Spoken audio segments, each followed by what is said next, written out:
The Cleveland Browns just made it official in the most shocking way possible. Not through a press release, not through a trade announcement, not through a draft pick, but through a leaked internal memo that was never supposed to see the light of day. The memo, sent from Todd Monken to the entire offensive coaching staff, explicitly states that Shedeur Sanders will be the Browns' starting quarterback in Week 1 of the 2026 season, that all offensive game planning should be built around his skill set, and that Deshaun Watson's role with the team is to be determined pending legal and financial resolution. This memo was sent 3 days ago, before the draft has even happened, before Shedeur has been selected, and while Watson is still technically the highest paid player on the roster.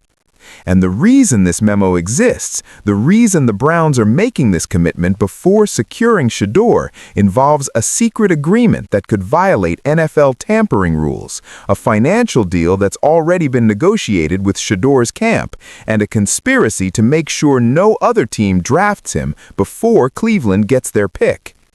What's happening right now could trigger an NFL investigation that destroys multiple careers and costs the Browns their first-round pick before they ever use it.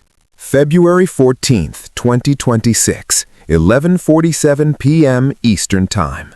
A bombshell story breaks on a major sports news website.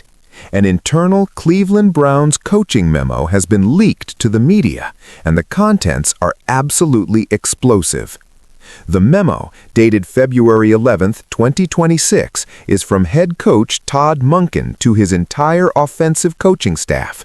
The subject line reads, 2026 Offensive System and QB Planning.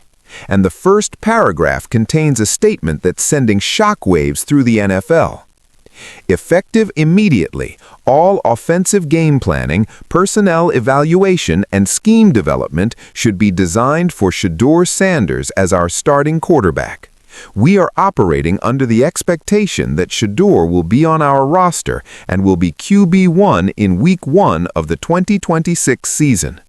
This memo was sent before the NFL draft, before Shedeur Sanders has been selected by any team, while Deshaun Watson is still under contract with the Browns, and it explicitly names Shedeur as the team's future starter. Within minutes of the memo leaking, the NFL world erupts. Reporters are scrambling to verify authenticity.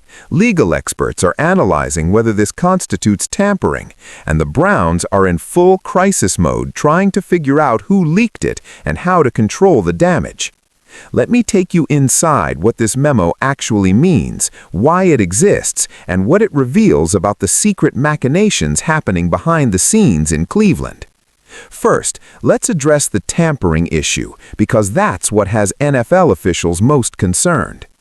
According to league rules, teams are prohibited from making commitments to undrafted players before the draft happens. You can scout them, you can interview them, you can work them out, but you cannot tell a player or their representation that you're definitely going to draft them, that they'll have a specific role, or that they'll be guaranteed a starting position. The reason for this rule is to maintain the integrity of the draft. If teams could make pre-draft commitments, it would create situations where players and teams manipulate draft positioning through backroom deals. But this memo appears to violate that rule. Todd Monken is telling his coaching staff to plan the entire offense around Shedeur Sanders, which implies that the Browns have already made a commitment to draft him and make him the starter. If the NFL investigates and finds evidence that the Browns made promises to Shedeur or his camp before the draft, the team could lose draft picks, be fined millions of dollars, and face suspensions for executives involved. But here's where the story gets even more complicated. According to sources who've been investigating this situation, the Browns haven't just been planning to draft Shedeur. They've allegedly been negotiating with him and his representatives for weeks about his role, his contract structure, and his place in the organization. These sources claim that the Browns have had multiple meetings with Shedeur's team, separate from the official pre-draft interview that's allowed under league rules. In these meetings, according to sources, the Browns allegedly made specific representations about Shedeur being named the starter immediately, the offense being designed around his strengths, certain coaching staff decisions being made with his input, marketing and endorsement support from the organization, specific veteran players being targeted in free agency to support him. If true, this would be a massive tampering violation. The Browns would essentially be negotiating with a player they don't have the rights to yet, making commitments they're not allowed to make, and coordinating with Shedeur's camp to ensure he ends up in Cleveland. But there's an even darker layer to this story.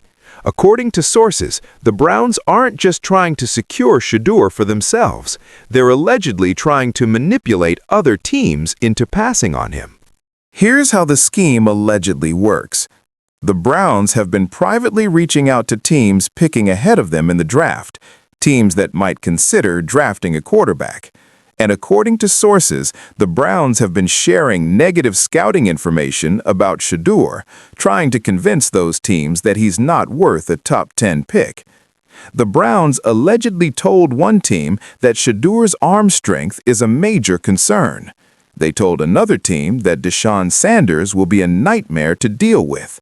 They told a third team that Shedeur has attitude issues that didn't show up in interviews. All of this information is either exaggerated or completely false, according to sources.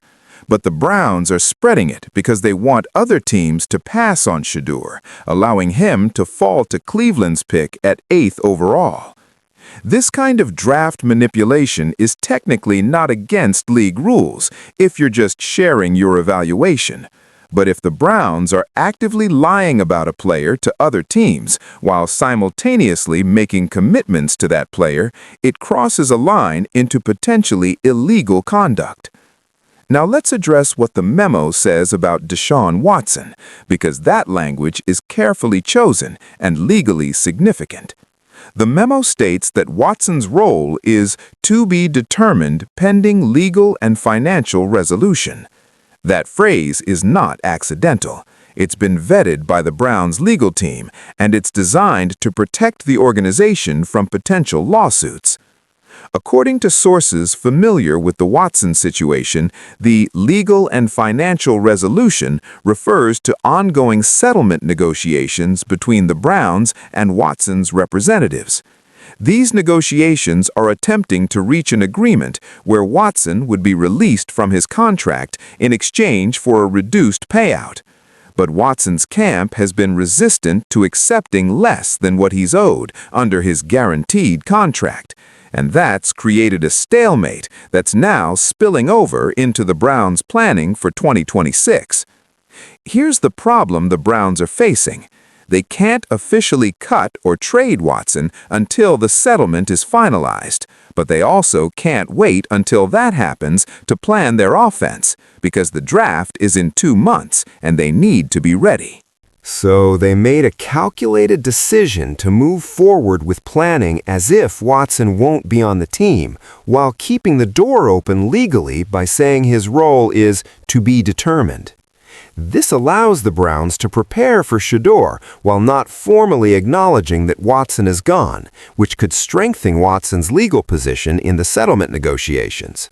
It's brilliant from a legal strategy standpoint, but it's also incredibly risky because it exposes the Browns' intentions before everything is finalized. The leaked memo has sparked intense debate across the NFL about whether the Browns' approach is smart or reckless. Some analysts are praising the Browns for being decisive. They argue that the Watson experiment clearly failed, that Shedeur is the best quarterback available in the draft, and that Cleveland is right to move forward aggressively rather than waffling in indecision. Others are destroying the Browns for what they see as organizational chaos. They point out that making commitments to an undrafted player while your current quarterback is still on the roster is exactly the kind of dysfunction that's defined this franchise for decades. Former NFL executives are split on whether the memo constitutes tampering. Some say it's just internal planning that doesn't cross the line. Others say that telling coaches to design an entire offensive system around a specific undrafted player implies a commitment has been made.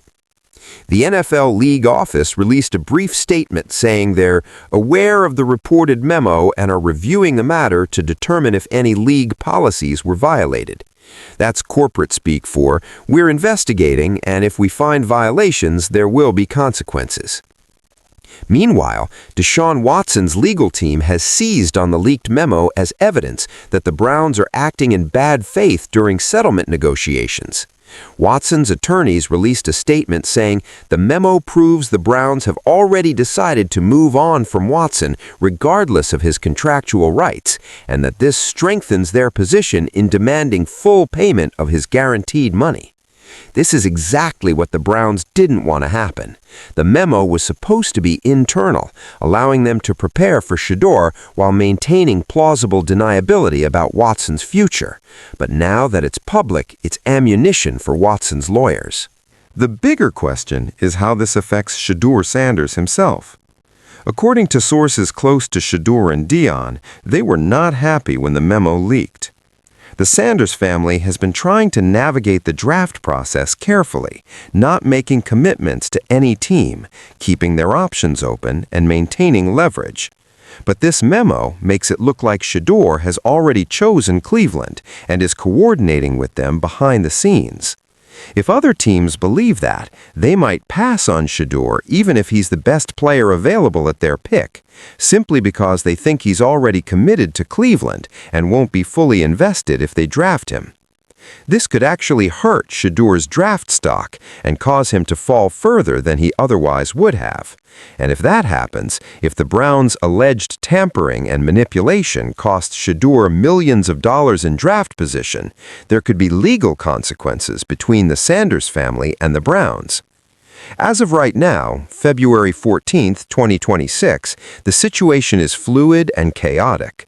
The Browns have not publicly commented on the leaked memo, beyond saying it's an internal planning document that doesn't represent any commitments to unsigned players. But that denial rings hollow when the memo explicitly names Shedeur Sanders and instructs coaches to build the offense around him. The NFL's investigation is ongoing. Sources say league officials are interviewing Browns coaches and staff to determine if any improper contact or commitments were made to Shedeur's camp. Deshaun Watson's attorneys are preparing to use the memo in their settlement negotiations, arguing it proves the Browns have already made the decision to move on and therefore should pay Watson everything he's owed. And Shedeur Sanders is caught in the middle, preparing for the draft while dealing with a controversy that could affect where he gets picked and how much money he makes. The draft is 8 weeks away. Between now and then, the Browns need to finalize the Watson settlement, survive the NFL investigation without losing draft picks, and actually draft Shedeur, assuming he's still available at their pick. If all of that goes right, the Browns will have successfully transitioned from the Watson disaster to the Shedeur era. But if any piece of this complicated plan falls apart, the Browns could end up with no quarterback, no draft pick, and more dysfunction than ever. This is Cleveland Browns football, where even when they try to do the right thing, they find a way to create chaos, controversy, and crisis.